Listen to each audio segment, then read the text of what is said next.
Hi there, I'm Joe Tothero. Welcome back to Put Games to Work. In our last video, we began our exploration of game mechanics, and we started with the event deck mechanic. Again, in its most basic form, the event deck is simply a deck of cards, where each card represents something that happens in the game that alters the complexion of the game, requiring players to make adjustments to their strategies and their decisions. Now in this video, we want to expand our understanding of how this mechanic works by thinking about how it combines with other mechanics to expand the richness of the choice-making opportunities that the game provides, challenging skills that map to workplace contexts. So we're going to take a look at another game that uses the event deck mechanic. That game is called AuZtralia. AuZtralia with a Z stands for zombie, which is appropriate because I'm filming this video the day before Halloween. So again, AuZtralia uses the event deck mechanic, but it does in an interesting way, combining with other mechanics to create the context for interesting choices. So we'll take a look at AuZtralia, and we'll come back and we'll talk about possible applicabilities where the mechanics here map to games that might challenge players in ways that are relevant to workplace skills. So let's take a look. So this is AuZtralia. Now again, AuZtralia is a horror game, so it involves monsters. You see these tiles out on the board marked with a 1 or a 2 or a 3. Those represent sleeping monsters. So at the beginning of the game, all of the monsters are asleep. Now, here's the thing. At some point, those monsters are going to wake up. And when they wake up, they're going to come after you. You win the game if you're able to successfully defend yourself against these monsters and when they come after you. So what your job is basically to do is to prepare for the eventuality of them waking up and coming after you. So how do you do that? Well, over here, we have your player board. Now on your player board, you see there's a number of different choices that you can make. For instance, you can build railroads, you can collect resources, you can purchase military weaponry like tanks or soldiers or blimps represented by these tiles over here. You can actually make an attack against a monster. There's all kinds of things you could do, and here you'll notice at the bottom left of each of these choices is a number. That number represents the amount of time that it takes to do that thing. So for instance, if you want to build a railroad out into the outback, you would have to spend 2 time. Now, how do you spend time? Up here, we have what's called a time track. You'll notice it starts down here at 0. This is us. We've spent 0 time so far. But notice up here, once we get to the 22 mark, it changes to purple. This represents the monsters beginning to wake up. And you'll notice there's every other step on the time track, we have a light hued spot. That represents something happening. That triggers our event deck. And here's the event deck in AuZtralia. Every time your token reaches or passes one of these lit up spots on the time track, you have to turn over a card, which represents something that happens in the game. So let's say that we're all the way up here and we have gotten to this spot right here. That means we have to turn over a card in the event deck. Let's turn it over.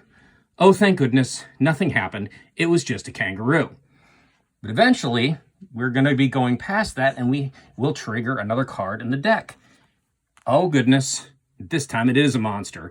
And it represents a monster token out here. We'd end up turning over one of these tokens to represent that monster waking up. And once it's woken up, it's going to start moving towards you to attack you. So here's the idea. There are a bunch of different resources in this game. There's the resource of iron. There's a resource of gold. There's coal. You use these resources to build up your defenses and establish a solid situation in AuZtralia that would allow you to defend yourself. But there's another very important resource that you're trying to manage. Time. Time is a resource. You spend time to do all of these things, and as you spend time, you track that on this time track. So every time you spend time, you're moving closer and closer to the time in which the monsters are going to wake up. So what we have is in this game is a combination of an event deck and resource management, where specifically you are expected to manage time.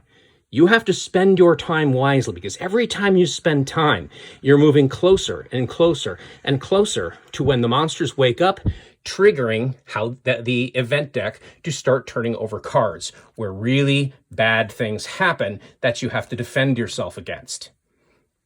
So that is how the event deck works in AuZtralia, and how it combines with resource management, specifically managing time as a resource, in order to create a very rich and interesting context in which to make choices to plan for an emergency. And then once the emergency happens, begin dealing with the stuff that comes out in that emergency as represented by the event deck. Okay, so that was AuZtralia. Again, in AuZtralia, your job is to manage your time, invest your time wisely in preparation for an emergency.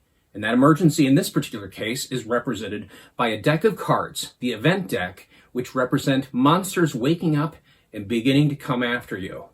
So we've got an event deck which represents the events in the emergency, and time management as investing time to prepare for the emergency. Now again, remember in the last video, the example that we gave of the possible applicability of the event deck to a workplace context, business continuity planning.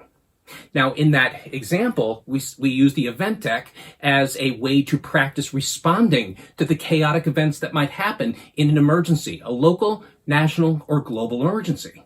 But if we add in the resource management, especially time as a resource to be managed, you can actually create a game not just for the execution of the business continuity strategy, but planning it out.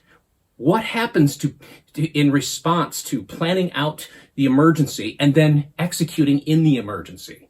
So in this particular case, we're seeing a combination of mechanics that expand the range of how we might create a business continuity game. So not just actually responding to an emergency, but planning for it. So I'll give you a quick example.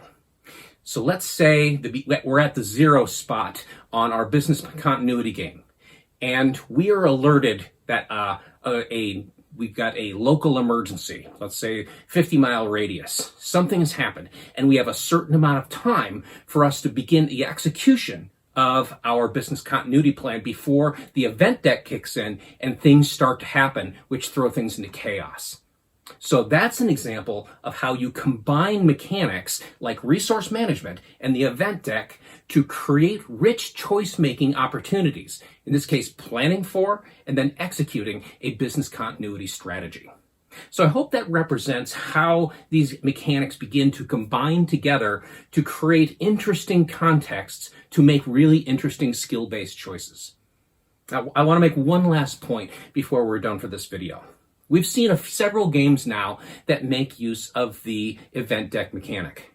Again, the event deck mechanic itself is fairly simple. It's a deck of cards where each card represents something that happens. But as we see in each of these games, in the last video we took a look at Pandemic and Robinson Crusoe, and here we saw AuZtralia, and you're seeing how the event deck mechanic in each one works a little differently. And they can also combine with other mechanics to create really interesting context for skilled choice making. The event deck works very differently in all of these games. So the lesson I want to draw here is that it's incredibly important for you to explore games that use these mechanics to see how they work for yourself. The key thing is there is no substitute for playing games in order to get good at being an instructional designer who designs instructional games. I highly encourage you to begin exploring games, to explore how these mechanics work, to create the context for rich and interesting skill-based choice making so that you can create games that provide that context for your players to test out their skills in a safe context within a game. Okay, so that's it. Thanks very much for your time today, and we'll see you in the next video.